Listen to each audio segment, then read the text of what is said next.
გამარჯობა თქვენ უყურებთ გადაცემას თქვენი პარლამენტი ტელეკომპანია ლაგოდეხის ეთერში სტუდიაში მუშაობს ანა კანაპლევა. პარლამენტში წარმოდგენილია ცვლილებები პატიმართა კოდექსში და კანონში პრობაციონერ მსჯავრდებულთა შესახებ. უფრო დეტალურად ამ თემაზე ვისაუბრებთ ჩვენ სტუმრებთან. ლაგოდეხის მაჟორიტარ დეპუტატთან ნაციონალური მოძრაობიდან ბატონ გურამ კაკალაშვილთან. მოგესალმებით ბატონო გურამ. მოგესალმებით. და ქართული დასის ლიდერთან ფრაქცია ერთობა სამართლიანობისთვის წევრთან ბატონ ჯონდი ბაღათურიასთან. მოგესალმებით ბატონ ჯონდი. მოგესალმებით, ალბათ. შეგახსენებთ, რომ ჩვენ სტუმრებს დავუსვავ კითხვებს, რომლებიც დეპუტატებმა თავად შეადგინეს ერთმანეთისთვის. ყოველი პასუხისთვის თქვენ გექნებათ 25 წამი. სანამ კითხვებზე გადავალთ, პოზიციები შეგიძლიათ გამოხატოთ ამ თემასთან დაკავშირებით. ბატონ გურამ, გისმენთ. მოგესალმებით, მივესალმებით ყველა ლაგოდეხელს. პატიმართა კოდექსში შესაძლებელი ცვლილებები ითვალისწინებს იმას, რომ ხელისუფლება მზადაა, რომ პატიმართა შესახებ კანონი იყოს მაქსიმალურად ლიბერალური და ამავე დროს სამართლიანი. და საჟელე აღთვლების დეპარტამენტში ასეთვე კოდექსი ითვალისწინებს იმას, რაც მოგვცა ჩვენ ევროპელმა მონიტორებმა, რაც გაგვიწიეს რეკომენდაციები ევროპელმა მონიტორებმა. დიდი მადლობა. ბატონ ჯონდი, თქვენი პოზიცია. ქვეყანაში არის არაადეკვატურად მკაცრი სისხლის სამართლის პოლიტიკა, განსაკუთრებულად მძიმე მდგომარეობაში არის ბიზნესი, რომელიც უნდა იყოს სამუშაო ადგილების შექმნის და ეკონომიკის გაძლიერებით დაკავებული. ამიტომ ქართული დასი ძალიან აქტიურად ლობირებს ისეთ პროცედურებს, ისეთ საკანონმდებლო რეგულაციებს, რომელიც პატიმრების გათავისუფლებას და პრობაციონერთა გათავისუფლებას ხელს შეუწყობს. დიდი მადლობა ბატონ ჯონდი. ახლა გადავიდეთ კითხვებზე. ბატონ გურამ, თქვენი ოპონენტის პირველი კითხვა.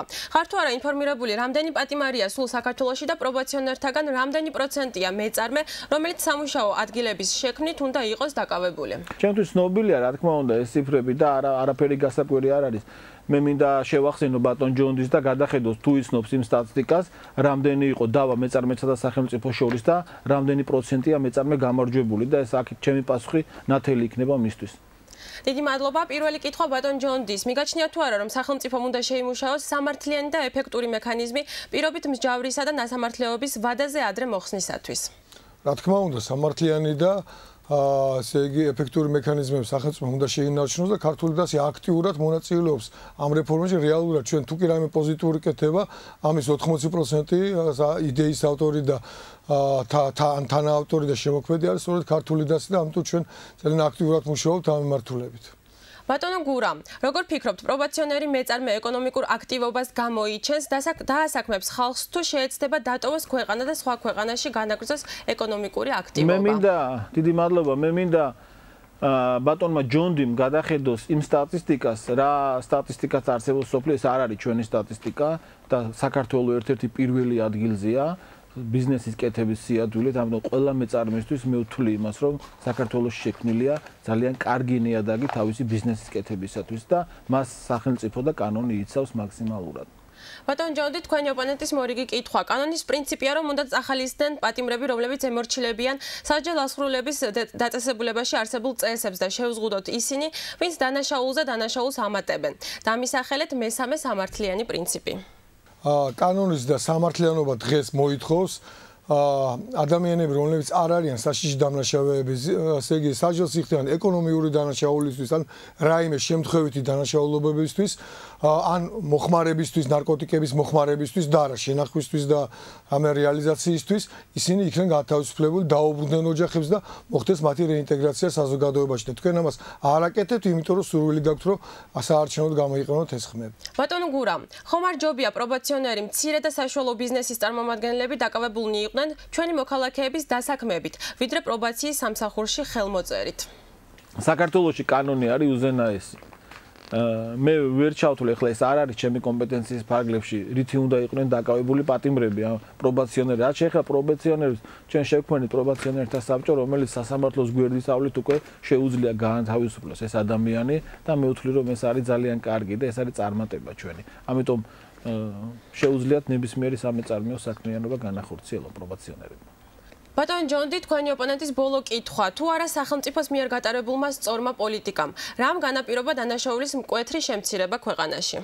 იცი მე პირდაპირ მინდა გითხრათ, რომ ქართული დასის აქტიური ლობირებით ჩვენ 2008-2009 წლებში 3500-მდე ადამიანი გავათავისუფლეს შეწყალების, ამინისტიის და სხვადასხვა პროცედურები და აქედან განმეორებით დანაშაული ჩაიდინა მხოლოდ 7 ადამიანმა. ეს იმას ნიშნავს, რომ ქართული დასის სწორი მიმართულებით ლობირებს, როცა ჩვენ ვამბობთ, რომ უნდა მოხდეს სისხლის სამართლის პოლიტიკის ლიბერალიზაცია და ადამიანები ოჯახებს უნდა დაუბრუნდნენ. დიდი მადლობა და ბოლოს ორივე სტუმარს აქვს შესაძლებლობა შეაჯამოს ჩვენ დღევანდელი საუბარი. ბატონ გურამ, გისმენთ.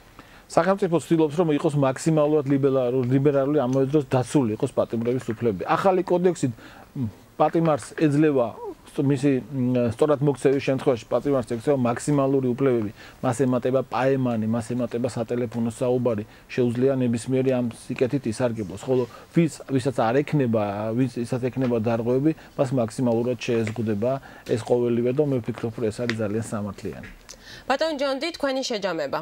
საბოლოო ჯამში ჩვენ მიგვაჩნია, რომ უნდა განხორციელდეს მასშტაბური ამინისტიის პროექტი, რომელიც საზოგადოების არასაშიშ დანაშაულებს გაათავისუფლებს, ხოლო ყველა ეკონომიკური დანაშაულისთვის, ასე იგი, მჟავრდებულ პირს, როგორც არის მეწარმეები, დაუბრუნებს თავის ბიზნესს, თავის ესე იგი ოჯახებს და მეწარმეებს მიეცემა საშუალება, რომ შექმნა ახალი სამუშაო ადგილები, რათა ძალიან ბევრი ჩვენს ქვეყნის მოქალაქეს ჰქონდეს მაღალ ანაზღაურებადი სამუშაო. დიდი მადლობა, მინდა გადავხადოთ ჩვენ სტუმრებს. ასეთი იყო თქვენი პარლამენტი დღეს, მე ამით გემშვიდობებით მომავალ შეხვედრამდე.